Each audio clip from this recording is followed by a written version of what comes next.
Hello team, welcome back to V Project UK. Not so long ago, before the advent of dual action polishers, which have become the norm in detailing these days, something similar to this DAS6 Pro Plus, which if you've seen our previous videos, we've been using this to demonstrate quite a lot of techniques using compounds and polishes, and also different pads. A lot of detailers of yesteryear used to use rotary machines, and these rotary machines used to require quite coarse pads, such as the wool pads, to actually do correcting on vehicle surfaces. And what would happen is that they would require multiple steps to actually finish down the vehicle surface. These days, with the advent of modern technology and modern materials such as microfiber and the sponges that go with a microfiber, and also the development of modern compounds and polishes which we now use in today's world when we're doing detailing, the need for multiple steps is almost diminished. In fact, you can now actually get really good correction and really good finishing, usually in just one step, if you use the right pad and the right polish. So, with the advancement of technology in the new materials and the new carriers and oils and polishes that are found in modern compounds and polishes, and also the fact that the diminishing technology within these polishes are so accurate that in fact every single particle is exactly the same, which means you get the finish on the first go and every particle diminishes at exactly the same rate. Is pad priming these days necessary? In today's video we're going to try and find out. So let's start the video.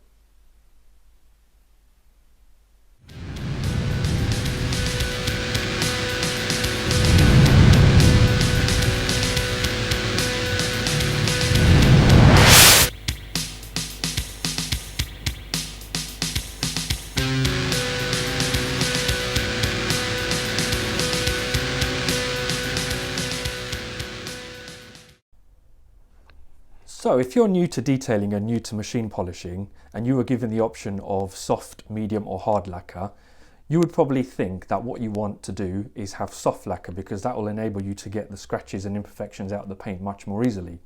However, if you speak to any experienced detailer, they will say, give me hard or medium lacquer all day long, because in fact it's the other way around. It's actually easier to perfect hard or medium lacquer than soft lacquer, because soft lacquer will show the imperfections straight away. Sometimes even once you've machine polished and you go in with your microfiber towel to wash away any residue or wipe away any residue, you'll actually cause scratches the second you do that. So sometimes soft lacquer, especially some early Porsches, they can be an absolute nightmare to refine. So for that reason, any experienced detailer will take hard or medium lacquer all day long. So for that purpose, this panel is absolutely perfect because the lacquer on this panel is super soft. So any imperfections that are caused by the machine polishing will show up. And what we're going to do for this demonstration is use the Meguiars DMC3 microfiber cutting pads, because these pads are absolutely fantastic and all the imperfections that might be caused by not priming the pad will show up straight away on this panel. So it's absolutely perfect. Now this panel has been fully prepped. We started off with using Gyeon Q2M TAR to get rid of any tar or residue that might be on the panel. We followed that up with CarPro Iron-X to make sure any iron ferrous particles have been removed. We followed that up with a clay stage using Bilt Hamber Auto Clay Regular. And this is great because you can use water as lubrication, so this is a really good clay to use. And what we're going to be doing for the purpose of this demonstration is using Sonax CutMAX, because we want to see what imperfections are caused by a compound when you use it with the compounding pad, and we want to see what difference this actually makes when you prime the pad or you don't prime the pad. And using a compound or a heavy compound like this one will give us hopefully some evident results that we can compare to. Now this, even though it's a heavy cutting compound, it actually finishes down really well as well. So hopefully we'll just get the cutting aspect, which should show up on this panel straight away. So what I'm going to do now is just bring you in for a close-up to show you the imperfections that are on the panel before we start, and then we'll mask it off into 3 sections. So for a close-up of the panel, we're going to use the Rupes LL150 light. This should give us a really good light source to see the imperfections on the panel. And you can see that this panel has the usual scratches and imperfections that you'd find on most panels. And what you can also see is at the moment there's no hazing. So what will happen is that the microfiber should cause some hazing, which will then show if priming of the pad actually made a difference. So what we're looking for is not so much the correction for this video, but what we're looking to see is how much hazing is caused during each of the 3 steps. So what we'll do now is we'll mask off the actual sections themselves, we'll do the machine polishing, and then once we've finished we'll bring you in for a close-up again to show how much hazing or imperfection has been caused, and hopefully we'll be able to see some really evident results. So as I said just now, there's no hazing. Let's see what results we get. Okay, so we've got our 3 sections masked off. So on this side we're going to use nothing at all, as mentioned earlier. Literally we're just going to use a 3-inch Meguiars DMC3 microfiber cutting pad, and we'll see what imperfections just the pad it causes itself. And remember, what we're looking for is hazing, which will show how much damage the microfiber is causing. In the second section we won't prime. What we'll do, we'll just add a few drops of Sonax CutMAX, and we'll see what difference that makes with no priming. And on the third section, using a new pad, we'll prime the pad fully using Sonax CutMAX, and we'll see what difference we get, and we should hopefully have some evident results between nothing, no priming, and priming. What we'll then do is we'll use some CarPro Eraser to actually wipe away any residue, so we can actually assess the true results.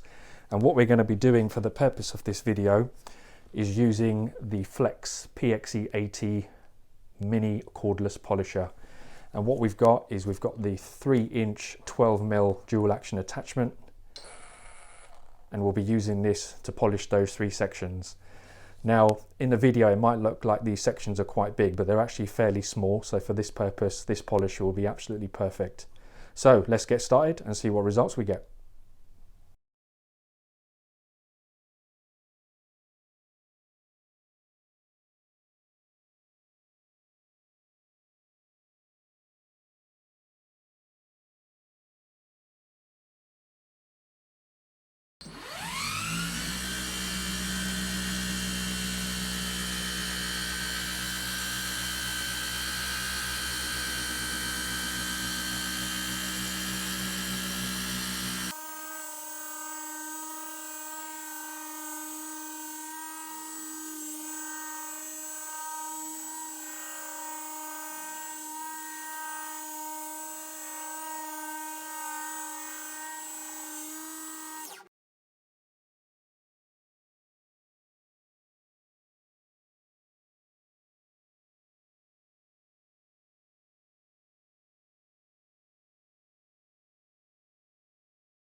So what I'm going to do now is remove the tape and give it all a wipe down using the CarPro Eraser, just to make sure that any residue is removed and we're actually assessing the true results. Once that's done, I'll bring you in for a close-up and we'll see what the differences are between nothing, no priming and priming. And I'm also going to touch a little bit about the user experience, because I actually found a different user experience between all three. So we'll touch on that as well. But first of all, let's remove the tape, wipe it down and bring you in for a close-up to see the results. This could be interesting.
So we're going to use the exact same light source now to assess the results. We're going to use the Rupes LL150 and let's have a look.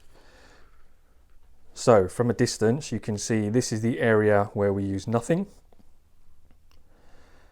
Moving on to the section where we had no priming, and you can see the hazing which is caused, which is quite interesting because I was expecting the section which we use nothing to actually cause more hazing, but what you'll see is that the actual microfiber pad didn't actually cause much hazing at all. So that's the first surprising thing, and you can see the hazing caused by the compound in this section. And then as we move on to the section next to it, you can see that there's actually more hazing where we primed the pad compared to the section where we didn't prime the pad. Now chances are the reason that's happened is when you prime the pad you've actually got more product on the pad itself, which means that there's more product, more cutting compound, more diminishing compound actually doing the work on the panel itself. So that could be one of the reasons why there's more hazing on this side compared to the section where there's no priming. But the biggest surprise is that the section where there's nothing, where we didn't use anything at all, there's actually very little to no hazing whatsoever. You can see this is where the tape line was, and you can see there's very minimal hazing. I hope that comes up on the camera. You can see that line there to the left where the tape was, and there was the area which we compounded, but you can definitely see the clear difference between the areas which we have used compound and the areas we haven't used compound, which goes to show that a lot of the time it's the actual compound or polish which is doing most of the work. Obviously pairing it with the right pad is important, but the results here show that the pad done very little. When we had some product, no priming, it done quite a bit of work, but when we had more product, it's actually caused more hazing, which means there was more diminishing compounds doing the work, which has caused more hazing.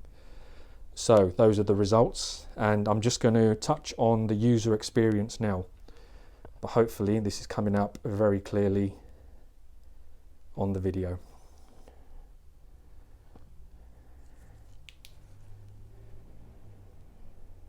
So we hope you found those results interesting as we did. The biggest surprise is that the microfiber pad when used by itself didn't cause any hazing at all. It's only when you use the compound on the pad that any hazing was caused. Now, I'll let you decide what you think the results are in terms of should you prime or should you not prime.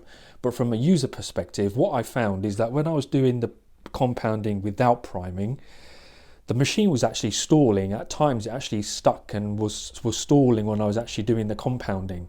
However, when I primed it, because the pad was actually lubricated, what I found is that it was much smoother. I was able to have a much more uniform action across that section, and the user experience was much more friendly.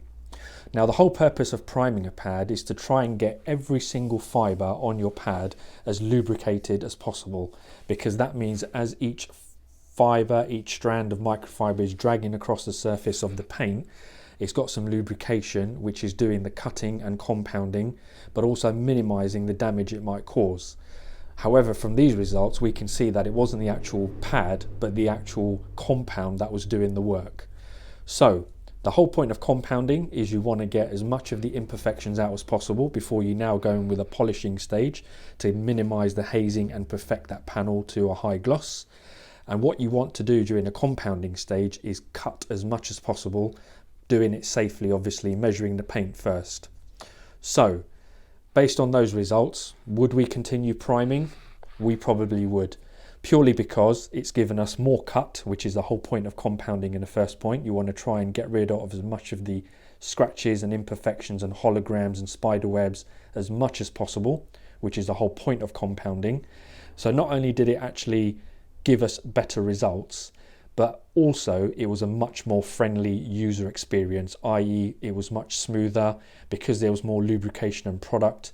The machine didn't stall and the machine was a lot happier going around that section.